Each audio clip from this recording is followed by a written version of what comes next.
Iran और America के बीच तनाव के बीच स्ट्रेट ऑफ हॉर्मुज को लेकर बड़ी खबर आई है सामने। कहा जा रहा है कि ईरान और ओमान के बीच इस अहम समुद्री रास्ते ने जहाजों की आवाजाही को लेकर एक समझौता करीब करीब पहुंच गया है।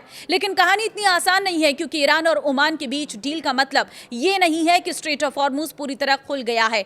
तो आखिर ईरान और ओमान के बीच क्या डील हुई है, और अगर ये रास्ता लंबे समय तक बंद रहा तो भारत समेत पूरी दुनिया पर इसका क्या असर पड़ेगा। चलिए पूरी कहानी समझते हैं इस रिपोर्ट के जरिए। नमस्कार, मैं हूं आपके साथ ममता तिवारी और आप देख रहे हैं न्यूज 18 का digital platform. Straight of Hormuz में महीनों से जारी तनाव के बीच ईरान और ओमान ने समुद्री यातायात को मैनेज करने के लिए एक अहम समझौता किया है।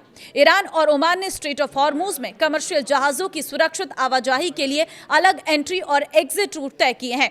यह महीनों से जारी समुद्री संकट के बीच पहली बड़ी कूटनीतिक कामयाबी मानी जा रही है। इसे दुनिया के सबसे अहम तेल समुद्री रास्तों को सामान्य करने की दिशा में पहली बड़ी कूटनीतिक कामयाबी माना जा रहा है। हालांकि अभी इन रूट्स ने पूरी तरह सामान्य अंतर्राष्ट्रीय शिपिंग शुरू होने या रास्ता साफ नहीं हुआ है। ईरान ओमान की क्या जिम्मेदारी है? समझौते के तहत ईरान आने वाले कमर्शियल जहाज़ों की ट्रैफिक को संभालेगा, जबकि ओमान बाहर निकलने वाले जहाज़ों की निगरानी करेगा। दोनों देशों ने टकराव और सुरक्षा संबंधी घटनाओं को रोकने के लिए अलग अलग शिपिंग कॉरिडोर तय किए हैं। फिलहाल दोनों देशों की तकनीकी टीम इन रूट्स के संचालन, कम्युनिकेशन सिस्टम और पर्यावरण सुरक्षा से जुड़े नियमों को अंतिम रूप दे रही है। इसके बाद संयुक्त औपचारिक बयान जारी किया जा सकता है। हॉर्मुज खुलने में अभी भी पेच है। इस समझौते का मतलब ये नहीं है कि हॉर्मुज से दुनिया के सभी जहाजों की आवाजाही तुरंत सामान्य हो जाएगी। ईरान अभी भी कह रहा है कि पूरी तरह कमर्शियल नेविगेशन बहाल करने के लिए अमेरिका को अपनी नौसैनिक नाकेबंदी, सैन्य दबाव और आर्थिक प्रतिबंधों को खत्म करना होगा। यानी समुद्री रास्ते का नक्शा तैयार हो गया है, लेकिन हॉर्मुज का ताला पूरी तरह खोलने की चाबी अभी कूटनीतिक बातचीत के पास है।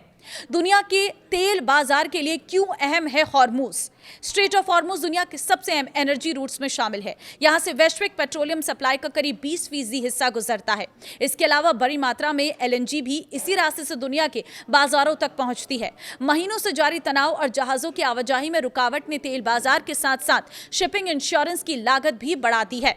अब सबसे जरूरी सवाल, भारत पर इसका क्या असर पड़ेगा? भारत अपनी ऊर्जा जरूरतों के लिए बड़ी मात्रा में कच्चे तेल का आयात करता है, इसलिए पश्चिम एशिया में तनाव और हॉर्मुज से जुड़ी सप्लाई में किसी भी बड़ी रुकावट का असर भारत के लिए भी महत्वपूर्ण हो सकता है।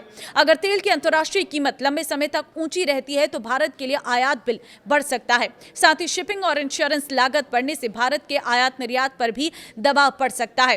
हालांकि वास्तविक असर इस बात पर निर्भर करेगा कि हॉर्मुज संकट कितने समय तक चलता है और वैश्विक बाजार वैकल्पिक सप्लाई और दूसरे समुद्री रास्तों से कितना संतुलन बना पाता है। तो अब सबसे बड़ा सवाल है कि क्या ईरान और ओमान की डील से हॉर्मुज संकट खत्म हो जाएगा? फिलहाल इसका जवाब है नहीं, क्योंकि ईरान ओमान के बीच सुरक्षित शिपिंग रूट को लेकर समझौता करीब जरूर बताया जा रहा है, लेकिन ईरान खुद कह चुका है कि इससे हॉर्मुज पूरी तरह नहीं खुलेगा। जब तक अमेरिका और ईरान के बीच मुख्य विवादों पर सहमति नहीं बनती, तब तक इस समुद्री रास्ते पर पूरी तरह सामान्य स्थिति लौटना मुश्किल दिखाई देता है। यानी इस वक्त हॉर्मुज पर एक तरह डिप्लोमेसी चल रही है और दूसरी तरफ दबाव की राजनीति। ईरान और ओमान सुरक्षित शिपिंग रूट निकालने की कोशिश कर रहे हैं। अमेरिका ईरान पर दबाव बनाए हुए है और दुनिया की नजर तेल और गैस की सप्लाई पर है।